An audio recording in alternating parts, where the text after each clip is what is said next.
नमस्कार साथियों, स्वागत है आपका हमारे YouTube चैनल में। इस वीडियो में हम जनवरी 2021 पेपर 1 के मैथ्स के क्वेश्चन सोल्व करने वाले हैं। हम सारे 60 क्वेश्चंस के बारे में यहाँ पे बात करेंगे, जिसमें सोल्व वाले क्वेश्चंस और पेडागोजी वाले क्वेश्चंस दोनों के ही बारे में हम डिटेल में डिस्कस करने वाले हैं। स्टार्ट करते हैं क्वेश्चन नंबर फर्स्ट से। डिस्कशन हमारा बाइलिंगुअल रहेगा, हम हिंदी और इंग्लिश दोनों ही भाषाओं में डिस्कस करेंगे। अच्छा, एक बात और मैं आपको बता दूं कि जनवरी 2021 के बाद फिर ऑनलाइन पेपर होने लगा था, तो हमने ऑनलाइन वाले पेपर डिस्कस नहीं करे हैं, क्योंकि वो बहुत सारे क्वेश्चन पेपर थे। आपको पता होगा महीने महीने बार पेपर चलते रहते थे, तो 30 पेपर डिस्कस करना मेरे लिए भी पॉसिबल नहीं रहेगा। हर 6 महीने के बाद 30 देखें तो शायद 180-150 के आसपास टोटल पेपर हो जाएंगे ऑनलाइन वाले। तो उन 150 पेपर को डिस्कस करना पॉसिबल नहीं है। उनके लिए ये कर सकते हैं कि कंबाइन एक वीडियो लेकर आ सकते हैं। अगर पॉसिबल होगा तो मैं कंबाइन एक वीडियो लेकर आ जाऊँगा, जिसमें हम इम्पोर्टेंट क्वेश्चंस को डिस्कस कर लेंगे। बाकी ऑफलाइन वाले पेपर 1 के मैथ्स के 2011 से लेके 2024 तक के मैंने सारे पेपर डिस्कस कर रखे हैं। तो स्टार्ट करते हैं हम इस वाले पेपर को क्वेश्चन नंबर फर्स्ट के साथ। How many ways 48 small squares of 1 centimetre bye 1 centimetre can be arranged so that the resulting area is 48 centimetre square. एक बार 1 सेंटीमीटर वाले 48 छोटे वर्गों को कुल कितने प्रकार से व्यवस्थित किया जा सकता है कि परिणामिक क्षेत्रफल 48 सेंटीमीटर स्क्वायर हो। देखिए, क्षेत्रफल आना चाहिए हमारा 48 सेंटीमीटर स्क्वायर। इसके लिए हम ये कर सकते हैं कि एक ही लाइन में 48 का 48 जमा दें, या 2 लाइन में 24 को जमा दें, या 3 लाइन में 16 को जमा दें, क्योंकि 16 ही 48 होता है। या तो 4 लाइन में 12 को जमा सकते हैं, या 6 लाइन में 8 को जमा सकते हैं। 6 के बाद 7 का पेयर नहीं बनेगा, फिर 8 का पेयर बनेगा, तो 8 को 6 लाइन में जमा हो, 6 को 8 लाइन में बना, बात एक ही है। तो हम इनको 1 2 3 4 5 5 तरीके से जमा सकते हैं। ऑप्शन नंबर थर्ड हमारा राइट आंसर रहेगा। अगला है, एक विद्यालय की सभा में एक कक्षा में विद्यार्थी एक पंक्ति में खड़े हैं। दोनों ही सिरों से रूही का 19वां स्थान है। उस कक्षा में कुल कितने छात्र उपस्थित हैं? In school assembly students of a class are standing in a line. Roohi is 19th from both hands. देखो, ये है आपका, इसको आप कौन सा मानोगे? ये आपका लेफ्ट हैंड है और ये आपका राइट हैंड है, और यहाँ पर बीच में कहीं आपकी रूही है। ठीक है, रूही यहाँ से भी 19th प्लेस पर है, और रूही यहाँ से भी 19th प्लेस पर भी है। अगर ऐसा क्वेश्चन आता है तो इसमें पहले इन दोनों को जोड़ दो। यहाँ से भी 19वें स्थान पर है, यहाँ से भी 19वें स्थान पर है, तो कुल कितना आ गया? 38। फिर इसमें से एक माइनस कर दो, क्योंकि रूही यहाँ पर 2 बार जुड़ गई है। जब हमने यहाँ से 19 गिरा तब भी रूही जुड़ गई, और यहाँ से 19 गिरा तब भी रूही जुड़ गई। एक माइनस कर दो तो कितना आ जाएगा? 37। तो option number B correct answer रहेगा, यानी सेकंड हमारा सही उत्तर रहेगा कि उस पंक्ति में या उस कक्षा में 37 बच्चे उपस्थित हैं। अगला क्वेश्चन है, अस्मिता विद्यालय की गोष्ठी में 8:30 AM से 15 मिनट पहले पहुंची। वे अपने सहकर्मी से आधे घंटा पहले पहुंची, जो कि गोष्ठी के लिए 40 मिनट की देरी से पहुंचा। गोष्ठी का निर्धारित समय क्या था? Amrita reach for school for a meeting 15 minutes before 8:30 AM. She reached half an hour earlier than her colleagues who is 40 minutes late for meeting. What is the scheduled time for the meeting? देखो क्या होता है, अस्मिता 8:30 से 15 minute पहले पहुंची, ठीक है। 8:30 से 50 मिनट पहले पहुंच गई, यानी 15 मिनट माइनस कर देते हैं, तो वह पहुंच गई भैया 8:15 पर। वह अपने सहकर्मी से आधे घंटे पहले पहुंची, जो कि गोष्ठी के लिए 40 मिनट देर से पहुंचा। जो अस्मिता थी वो 30 मिनट पहले पहुंची, ठीक है। और वे सहकर्मी से आधे घंटे पहले पहुंची, जो कि 40 मिनट लेट था। वो कितना मिनट लेट था? 40 मिनट लेट था। 40 मिनट लेट था, तो 30 में से 40 गए तो कितने बचे? 10 मिनट बचे। तो जो आपकी अस्मिता थी वो कितने मिनट लेट होगी? इसमें से हम 10 मिनट माइनस कर देंगे, तो अपना उत्तर आ जाएगा 8:05। तो वह 8:10 लेट थी, तो 8:05 पर वह मीटिंग के लिए पहुंची। तो ऑप्शन नंबर 4 करेक्ट आंसर हो जाएगा। नहीं आया समझ में? और मैं एक बार समझाता हूँ।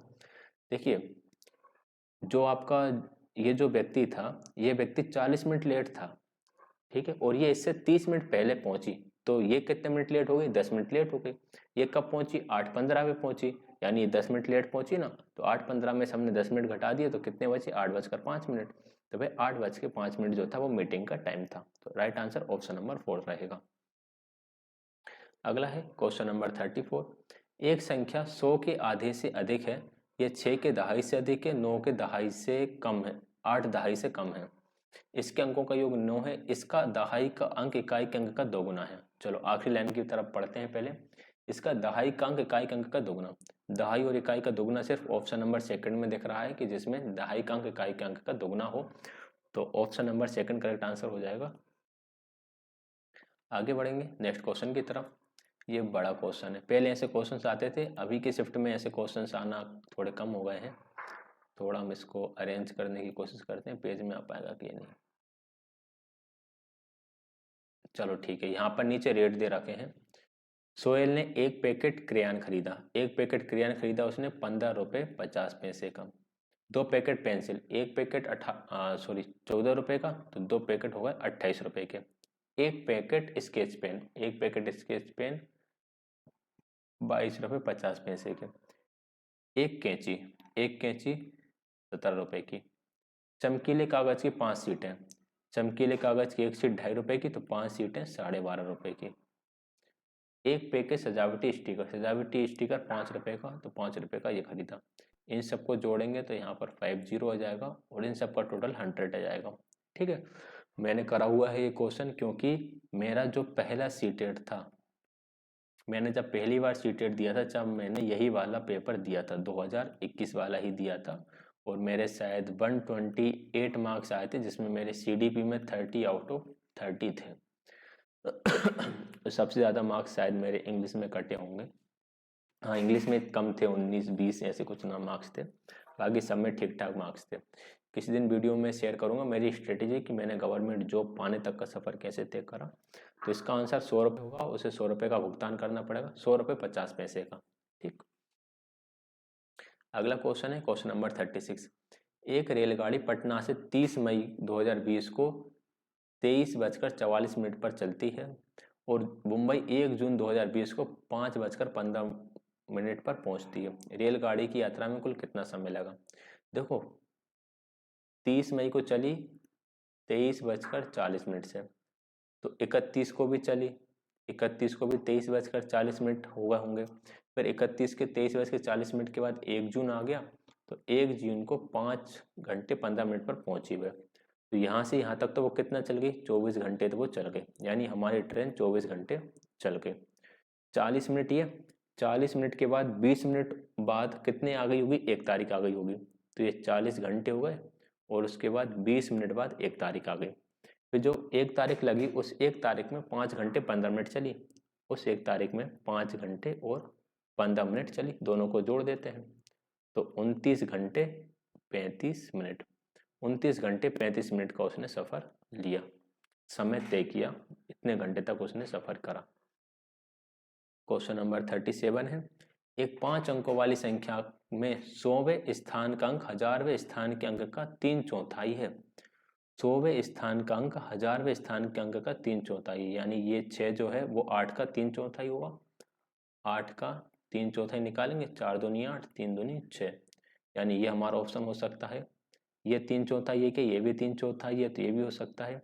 ये वाला 3/4 नहीं है, ये वाला भी 3/4 नहीं है, तो हमारा आंसर इन दोनों में से ही एक बनेगा, फर्स्ट रहेगा या फिर सेकंड रहेगा।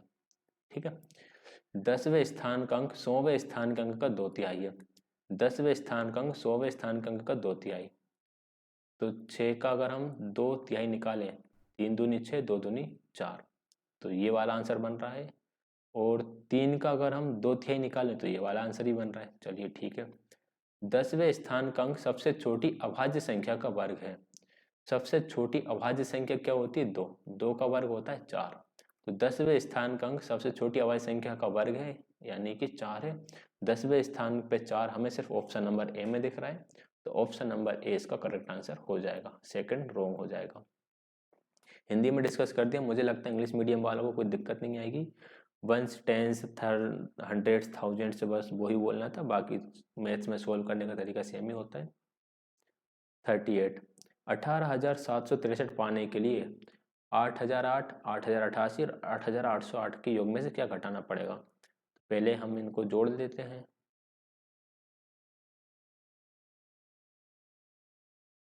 चौबीस की 4, 8 2 10 9, 8 तिया 24, इसमें से फिर हम 17,863 घटा देते हैं, तो 1 4 0 7 7,041 ऑप्शन नंबर थर्ड हमारा करेक्ट आंसर हो जाएगा। 16 लीटर धारिता वाली बाल्टी पूर्ण रूप से पानी से भरी है। A bucket of 16 litre capacity is filled to the brim with water. Water from the bucket is to be transferred into smaller utensils. A mug filled to a capacity has to be dipped 50 times to complete transfer the water in a bucket into a utensils.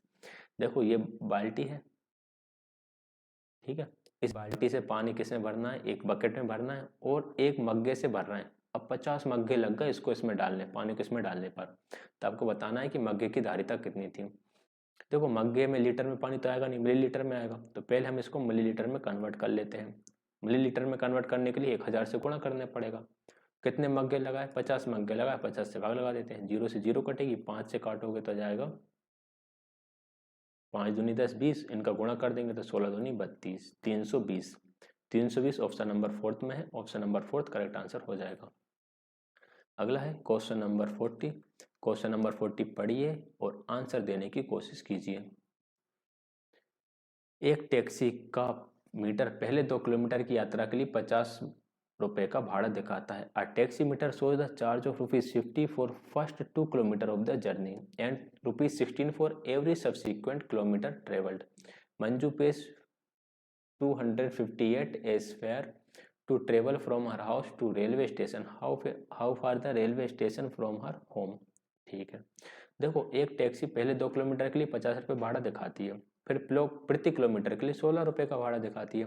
Manju ने 258 रुपये का किराया दिया भाई railway station से घर तक का, तो दूरी कितनी होगी, तो 258 रुपये में से 50 रुपये तो उसने दे दिए पहले 2 किलोमीटर के लिए, ठीक है, पहले 2 किलोमीटर के लिए तो उसने 50 रुपये दे दिए। अब कितना किलोमीटर बचा, 208 किलोमीटर बचा। 16 रुपये प्रति रेट की दर से 208 रुपये दिए, तो 16 किलोमीटर की, तो 16 रुपये उसने कितने किलोमीटर तक दिए होंगे, 16 से इसमें हम भाग लगा देंगे, 16 कम 16, 16 तिया 48, 13 किलोमीटर के लिए उसने 208 रुपये दिए। 2 किलोमीटर के लिए 50 रुपये, 50 रुपये माइनस करे 208 बचे, तो बाकी 16 रुपये प्रति किलोमीटर की दर से 208 रुपये उसने 13 किलोमीटर के लिए दिए। 13 किलोमीटर ये होगा, 2 ये होगा, 13 और 2 15, option number third right answer रहेगा। बिल्कुल आसान से सवाल आते हैं सिंपल कैलकुलेशन पर आधारित।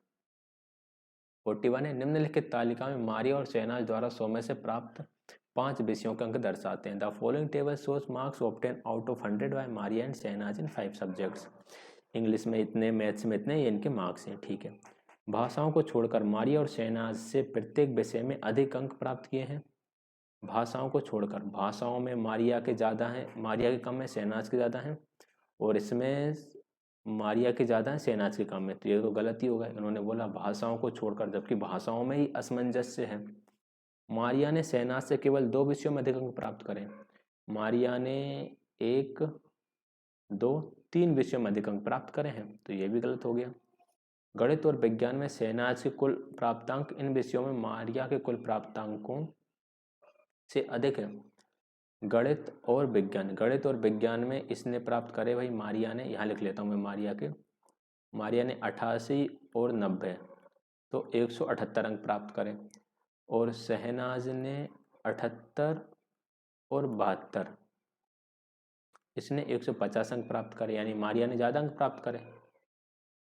ये कह रहा है मारिया ने ज़्यादा प्राप्त करे, गलत। ये कह रहा है शहनाज ने ज़्यादा प्राप्त करे, जबकि मारिया ने ज़्यादा प्राप्त करे, तो ये भी गलत हो गया। मारिया और शहनाज के कुल प्राप्तांक बराबर हैं, तो कुल अगर हम इनको जोड़ेंगे तो इनका जोड़ आएगा आपका 390, और इनका भी जोड़ आएगा 390, तो कुल प्राप्तांक दोनों के समान है, तो option number fourth correct answer रहेगा। The aggregated marks of Maria and Shahnaz are equal. आगे बढ़ते हैं क्वेश्चन नंबर 42 की तरफ। क्वेश्चन नंबर 42 है, which of the following is desirable teaching learning practice in the context of mathematics. गणित के शिक्षण अधिगम संदर्भ में निम्नलिखित में से कौन सी प्रक्रिया वांछनीय है। भ्रांतियों को रोकने के लिए मुक्त उत्तर वाले ओपन एंडेड प्रश्नों से बचना चाहिए। Open ended question should be avoided to be prevent confusion. किसी भी चीज़ से बचना नहीं है, सब पढ़ाना है। Intuitive understanding of concept should be encourage, बिल्कुल ठीक है, संकल्पनाओं की अंतर्दृष्टि समझ को प्रोत्साहित हम करेंगे। Open books test should be avoided, कुछ भी अवॉइड नहीं करना है, गणित में सब पढ़ाना है, सिर्फ रोट लर्निंग को अवॉइड करना है। Students should be told to follow the prescribed step to solving the problems, विद्यार्थियों को बताना चाहिए कि प्रश्नों को हल करने के लिए निर्धारित कदमों का अनुकरण करें।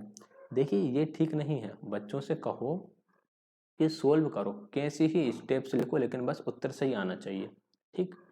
बाकी स्टेप्स वगैरह वो सीख जाएगा, पहले उत्तर लाना तो सीख ले। तो option number second correct answer रहेगा। क्वेश्चन नंबर 43, अच्छा लंबा चौड़ा सा क्वेश्चन है, ये कुछ प्रश्न प्रस्तुत करें हैं। फर्स्ट है, What is the area of the rectangle whose one side is 5 cm and perimeter 30 cm? ठीक है, ये पहला प्रश्न हो गया। Find a set of number whose median is 4. List all prime numbers between 0 to 8. Tell me anything mathematical information you know about rectangle. हमें बताना है कि कौन सी क्लोज एंडेड है और कौन सी ओपन एंडेड है। क्लोज एंडेड जिसका एक आंसर फिक्स होता है, ओपन एंडेड जिसके कई सारे आंसर हो सकते हैं। अब पहला लिखा है कि उस रेक्टेंगल का एरिया बताओ जिसकी साइड 5 सेंटीमीटर है एंड पैरामीटर 30 सेंटीमीटर है। तो ये प्रश्न कैसा हो गया, ये क्लोज एंडेड हो गया, क्योंकि इसका एक उत्तर आएगा जिसमें हम इसकी भुजा तो दे ही रखी है, बस क्षेत्रफल निकालना है हमें और परिमाप दिया है, परिमाप से हम इसकी दूसरी भुजा निकालेंगे और क्षेत्रफल निकालेंगे, तो ये क्लोज एंडेड हो गया। उन संख्याओं का समुच्चय ज्ञात कीजिए जिनका माध्यक 4 है। अब कोई भी संख्या हो सकती है जिनका माध्यक 4 है, तो ये इसके बहुत सारे समुच्चय या बहुत सारे सेट्स बन सकते हैं, ये ओपन एंडेड हो गया।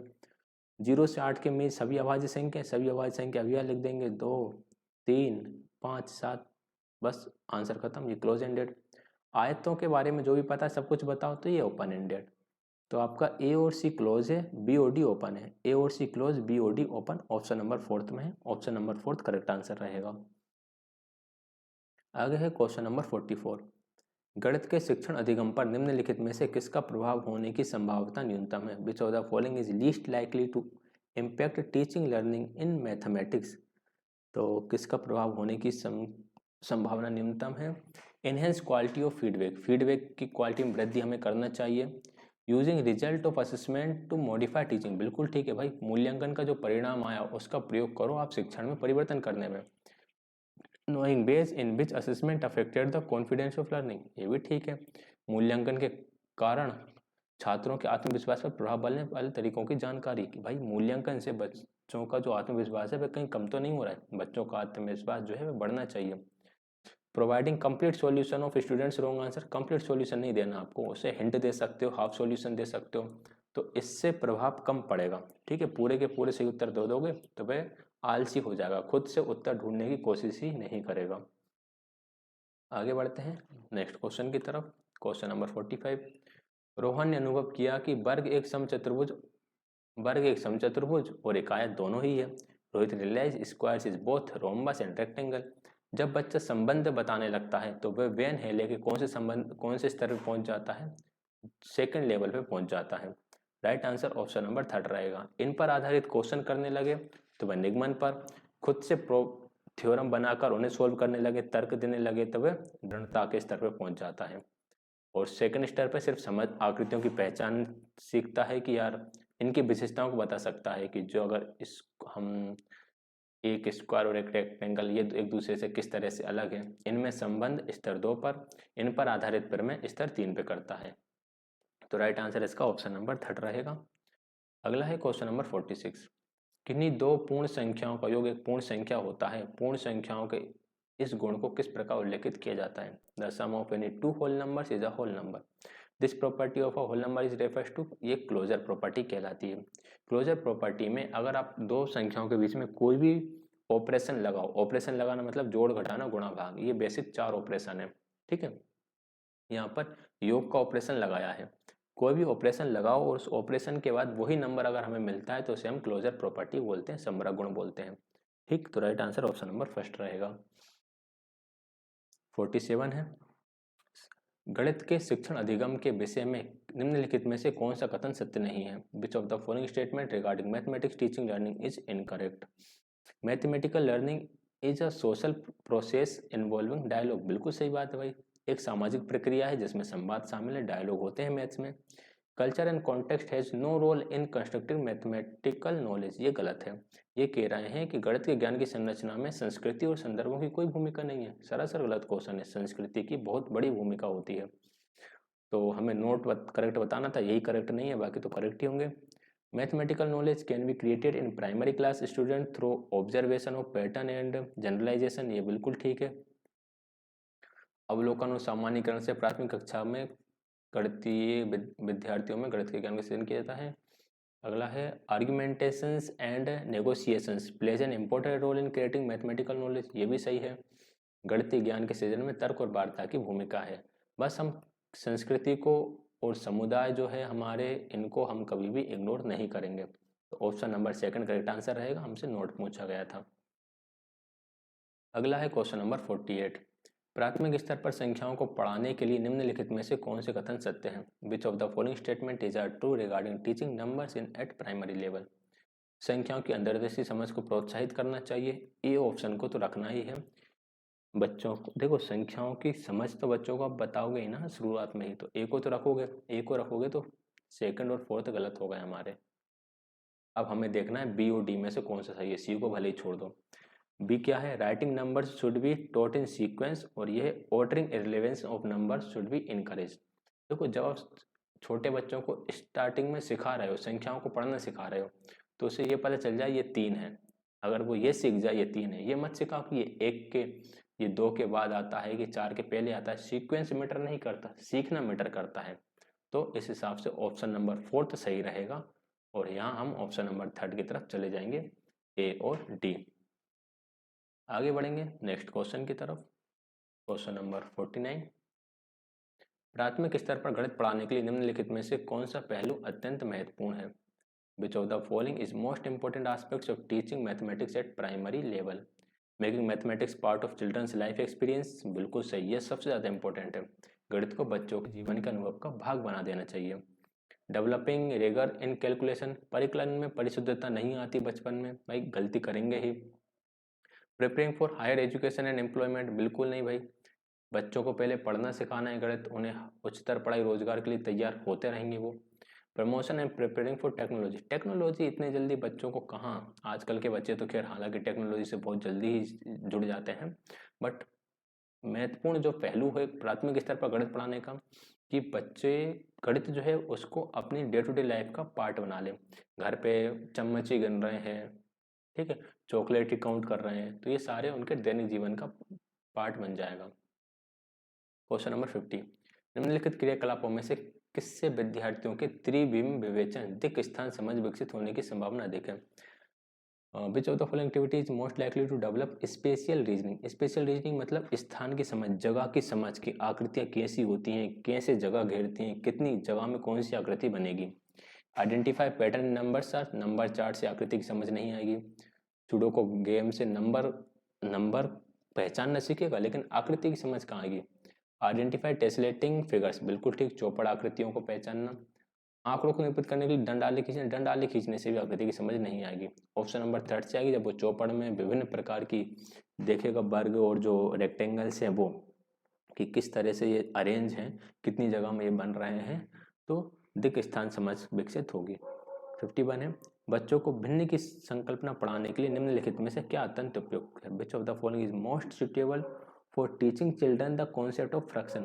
फ्रैक्शन पढ़ाने के लिए देखो, एक तो वो आती हैं आपकी स्ट्रिप्स आती हैं, ठीक, पेज स्ट्रिप्स बोलते हैं, या फोल्डिंग स्ट्रिप्स जो होती हैं वो इम्पोर्टेंट होती हैं, और एक क्रिजनियर छड़ें जो आती हैं वो इम्पोर्टेंट होती हैं। ये चीज़ें भिन्न पढ़ाने के लिए इम्पोर्टेंट है। गणित की प्रकृति के विषय में निम्नलिखित में से कौन से कथन सत्य नहीं है? Which of the following statement is not correct with regarding to nature of mathematics? तो बताना है मैथमेटिक्स के नेचर के रिगार्डिंग कौन सा स्टेटमेंट जो है वह हमारा सत्य नहीं है। गणितीय ज्ञान की संरचना में तर्क कौशल महत्वपूर्ण है, बहुत ही महत्वपूर्ण है भाई। आर्ग्यूमेंट्स स्किल, रीजनिंग काफ़ी इंपॉर्टेंट होती है। मैथमेटिकल कॉन्सेप्ट है हायरार्किकल नेचर, ये भी सही है। गणितीय संकल्पनाओं की प्रकृति श्रेणीबद्ध, जैसे कि पहले बच्चा प्लस सीखेगा, फिर माइनस सीखेगा, प्लस सीखने के बाद ही मल्टीप्लाई सीखेगा, और मल्टीप्लाई के बाद ही डिवाइड सीखेगा, स्किप नहीं कर सकते आप। आप ऐसा नहीं कह सकते कि प्लस सिखाए बिना मल्टीप्लाई सिखा दो, नहीं सिखा सकते। बिना मल्टीप्लिकेशन के डिवाइड नहीं सिखा सकते। तो ये हायरार्किकल चलती हैं, श्रेणीबद्ध तरीके से चलती हैं। Primary level mathematics is concrete does not require abstractions, बिल्कुल ठीक। प्राथमिक स्तर पर गणित प्रत्यक्ष है, यानी कि डे टू मतलब जो कॉन्क्रीट ऑब्जेक्ट्स हैं उनके माध्यम से बच्चे सीखते हैं, ये इन सिंबल्स के माध्यम से नहीं सीख पाते। Mathematics use special vocabulary and communication ideas precisely, गणित में विचारों के सही संचारण के लिए विशेष शब्दावली का प्रयोग होता है। यार ये भी सही हो गया, ये तो चारों के चारों इसी हो गए। चलो अब हम एक बार और देख लेते हैं। पहला तो ठीक है, तर्क शामिल है, श्रेणीबद्ध शामिल है, गणित प्रत्यक्ष और कल्पना की आवश्यकता नहीं है।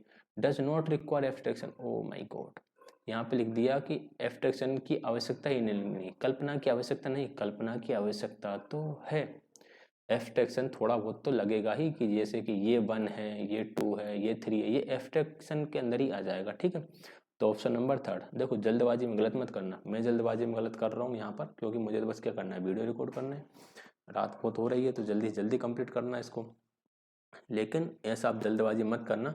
लेकिन गलती पकड़ में आ जाती है। यदि आपके कॉन्सेप्ट क्लियर है, आप देखोगे यार मैंने देखा चारों ऑप्शन सही होगा, चारों ऑप्शन सही हो नहीं सकते, एक तो गलत होगा, किसी ना किसी ऑप्शन में कुछ ना कुछ तो लिखा होगा छांटने के लिए। तो देखिए ऑप्शन नंबर 3 में कल्पना की आवश्यकता नहीं भाई, इमेजिनेशन की आवश्यकता तो है। ये सिंबल से बताना तो पड़ेगा, जोड़ घटाना भाग। 53, निम्नलिखित कथनों में से किसमें संख्या 3 का प्रयोग क्रम सूचक भाव में हुआ है?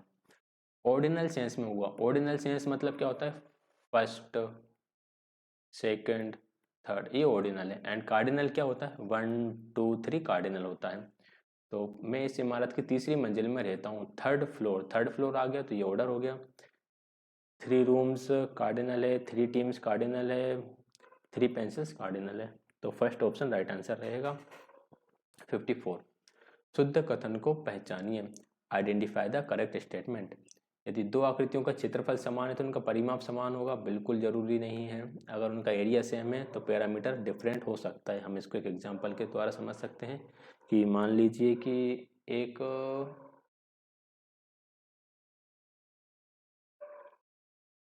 क्या कर दूं, एरिया समान कर दूं।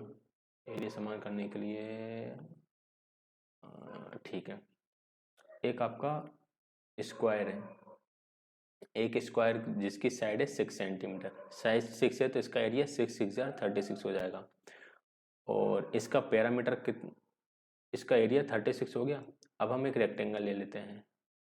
एक रेक्टेंगल की लेंथ है 9 सेंटीमीटर और ब्रीथ है 4 सेंटीमीटर, तो इसका एरिया भी 9 4 36 हो जाएगा।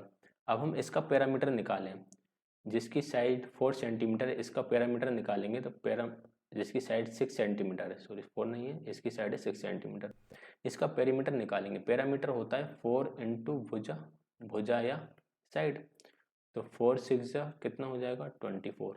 और इसका निकालेंगे हम parameter, 2 into length plus breadth होता है, तो ये हो जाएगा 2 इंटू 9 प्लस 4, 9 प्लस 4 होता है 13, 13 टू जो होता है 26, तो यहाँ पे 24 आया, 26 आया, जबकि एरिया दोनों का इक्वल था। स्टेटमेंट गलत है। परिमाप समान है तो क्षेत्रफल समान होगा, ये भी गलत है। जरूरी नहीं है पैरामीटर इक्वल हो तो उनका एरिया भी इक्वल रहेगा। परिमाप और क्षेत्रफल मात्रक समान होते, समान नहीं होते हैं। जो एरिया होता है, एरिया की जो भी यूनिट आएगी वो स्क्वायर में आती है हमेशा।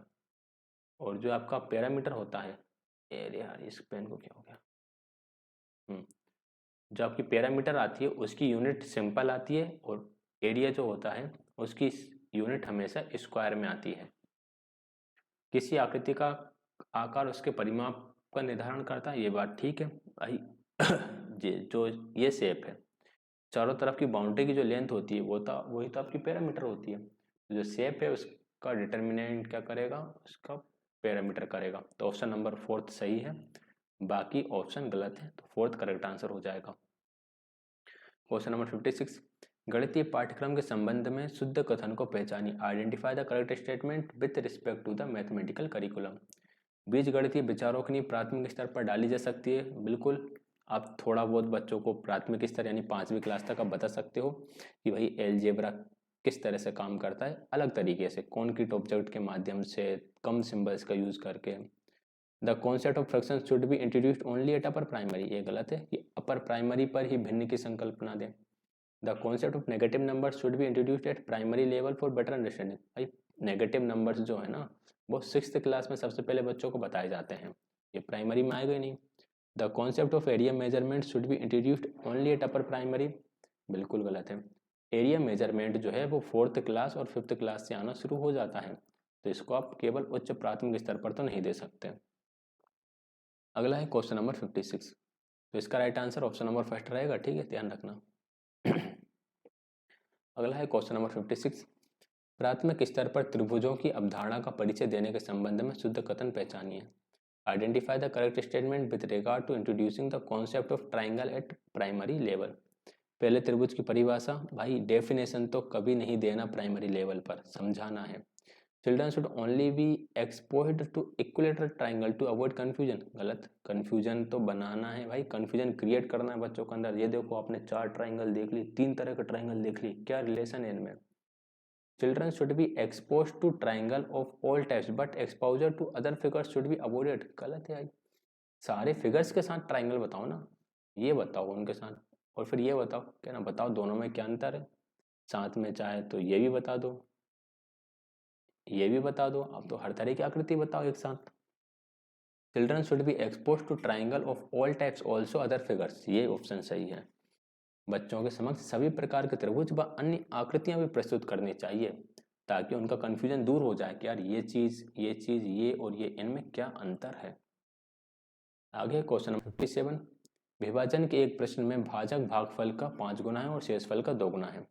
यदि शेषफल 5 है तो संख्या क्या होगी। In division a sum a number a divisor, देखो डिवाइजर होता है, इनटू कोशेंट होता है और प्लस रिमाइंडर होता है, ठीक है। इंग्लिश में हम यहाँ क्या पढ़ते हैं, भाजक गुणा भागफल होता है और प्लस शेषफल होता है। Quotient and twice the remainder if the remainder is 5, remainder कितना है 5 है, यानी शेषफल अपना 5 है, ठीक है। यहाँ लिख लेता हूँ अलग से इसको, यहाँ बीच में रिमाइंडर है आपका 5 और भागफल, भाजक जो है भागफल का 5 गुना, शेषफल का 2 गुना है। जो आपका डिवाइडेंट हो जाएगा, डिवाइजर जो हो जाएगा वो डिवाइजर आपके रिमाइंडर का 5 टाइम्स है, 5 टाइम्स रिमाइंडर का 10 हो जाएगा। और ये जो था ये कोशेंट का, अच्छा ये दुगना था तो 10 हो गया, ये कोशेंट का 5 टाइम्स था तो कोशेंट 2 हो जाएगा। देखो शेषफल 5 था, ठीक है। अब जो भाजक था वो शेषफल का 2 गुना था, तो शेषफल का 2 गुना कितना आ जाएगा, भाजक 10 आ जाएगा। और भाजक जो था भागफल का 5 गुना था, भागफल का 5 गुना कब होगा, जब भागफल 2 होगा, तभी तो भागफल का 5 गुना 2 पंजे 10 होगा। इसको सोल्व कर लेते हैं, 10 दूनी 20, 20 और 5 25, तो जो संख्या थी, जो आपका नंबर था वो आ जाएगा 25, option number 3 correct answer. Question number 58, 5 क्रमागत संख्याओं का योग 20 है, प्रथम 3 क्रमागत संख्याओं का योग क्या होगा। क्रमागत संख्या यानी कंजुगेटिव नंबर जो साथ साथ चलते हैं, तो let first conjugative number x, तो सेकंड हो जाएगा x+1, थर्ड हो जाएगा x+2, फोर्थ हो जाएगा x+3 और फिफ्थ हो जाएगा x+5। इन सब का सम दे रखा है 20, सम कर लो 1 2 3 4 5, 5x हो गए, इनको जोड़ेंगे 2 और 1 3 और 3 6, नहीं 2 और 1 3, अरे यहाँ पर 4 आएगा ना, 4, 2 और 1 3, 3 और 3 6, 6 और 4 10, इसको सोल्व कर लो।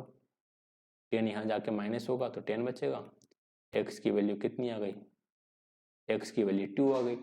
फर्स्ट कंजुगेटिव नंबर क्या था x, सेकंड कंजुगेटिव नंबर था x+1 तो 3 हो जाएगा, थर्ड कंजुगेटिव नंबर था x+2 तो 4 हो जाएगा। 3 क्रमागत संख्याओं का योग, इनका योग कर लेते हैं, 4 3 7 और 2 9, option number second correct answer हो जाएगा, ठीक है। जल्दी जल्दी मैं मैथ्स के क्वेश्चन इसलिए डिस्कस कर रहा हूँ क्योंकि बहुत इजी क्वेश्चन है, इनमें ज़्यादा दिमाग लगाने की जरूरत नहीं है, फटाफट हो रहा है। क्वेश्चन नंबर 59, एक वर्ग को एक तार के रूप में 144 सेंटीमीटर स्क्वायर का क्षेत्रफल घेरती है। यदि इस तार को एक आयत के रूप में मोड़ा जाए तो इसकी लंबाई 16 सेंटीमीटर है, तो इसका कितना क्षेत्रफल घेरा जाएगा। देखो स्क्वायर, एरिया ऑफ स्क्वायर कितना दे रखा है 144। एरिया ऑफ स्क्वायर क्या होता है साइड स्क्वायर 144 दे रखा है, तो इसकी साइड निकालोगे, साइड कितनी आ जाएगी 12, क्योंकि 12 का स्क्वायर 144 होता है। अब इसी स्क्वायर को फोल्ड करके क्या बनाया रेक्टेंगल, जब स्क्वायर को फोल्ड करके रेक्टेंगल बनाते हैं तो एरिया सेम होता है। तो रेक्टेंगल का एरिया जो है 2 इंटू लेंथ प्लस ब्रीथ। अच्छा पहले हम इसका पैरामीटर निकाल लें, पैरामीटर सेम होता है, सॉरी एरिया बोल दिया था, पैरामीटर निकाल लेते हैं स्क्वायर का। Parameter of square, parameter of square होता है 4 इंटू साइड, तो यहाँ पर 4 इंटू 12, 12 4 जा 48। तो स्क्वायर का पैरामीटर एंड रेक्टेंगल का पैरामीटर इक्वल रहेगा, तो यहाँ पर 48 की वैल्यू दे दी। हमारे पास लेंथ दे रखी थी तो यहाँ पे लेंथ रख देते हैं। इसको अब हम सोल्व कर लेंगे, तो 16 plus B is equal to 2 से डिवाइड करेंगे तो 24, तो ब्रीथ जो है वो आ जाएगी आपकी 8, यानी चौड़ाई आ जाएगी 8, चौड़ाई 8 और लंबाई 16। हमें क्षेत्रफल निकालना है रेक्टेंगल का, 16 into 8, 16 8 128। Right answer option number 3 रहेगा। क्वेश्चन नंबर 60 है, निम्नलिखित भिन्नों में सबसे बड़ी और दूसरी सबसे बड़ी भिन्न कौन सी है। देखो इसको करने के कई तरीके हैं, कुछ क्वेश्चन में मैंने इनके न्यूमरेटर या डिनोमिनेटर को इक्वल करके भी कराया था, लेकिन अगर इसमें हम न्यूमरेटर डिनोमिनेटर को इक्वल बनाते हैं तो डिजिट्स आगे बढ़ जाएंगे, क्योंकि इसका एलसीएम थोड़ा सा 6 पंजे 30 दूनी 60 एलसीएम आएगा। 60 एलसीएम नीचे बनाने में हमें थोड़ा सा कैलकुलेशन ज़्यादा लगेगी, तो हम सीधा सीधा डिवाइड कर लेते हैं। 5 को 6 से डिवाइड करो, 0.6848, कितना बचेगा तो 6 थी 18, 0.83 और समथिंग कुछ आएगा। 3/4 को सोल्व करोगे तो ये आएगा 0.37 फिर बचेगा 2 और 4 पंजे 20। 1/2 को सोल्व करोगे तो 0.5 आएगा, 2/3 को सोल्व करोगे 0.66 सोन चलता रहेगा, 3/5 को सोल्व करोगे तो 0.6 आएगा। हमें सबसे बड़ी और दूसरी सबसे बड़ी भिन्न बताना था, तो ये दोनों डिजिट सबसे बड़ी आ गई, तो 5/6 और 3/4 first and second largest fraction हो जाएगा, तो option number first correct answer हो जाएगा। तो ये हमने 60 क्वेश्चंस, अरे 60 नहीं 30 क्वेश्चंस पेपर 1 की मैथ्स के सोल्व कर लिए हैं। ठीक है, क्वेश्चंस में आपको डाउट रह सकता है क्योंकि डिस्कशन थोड़ा सा स्पीड में चला है, स्पीड में ले जाने का एक ही रीज़न था क्योंकि क्वेश्चन बहुत आसान थे। ठीक है, फिर भी कोई डाउट रहे तो उसके लिए आप कमेंट कर सकते हैं। वीडियो को लाइक, चैनल को सब्सक्राइब कर देना, वीडियो को शेयर कर देना। वीडियो देखने के लिए आप सभी का बहुत बहुत धन्यवाद।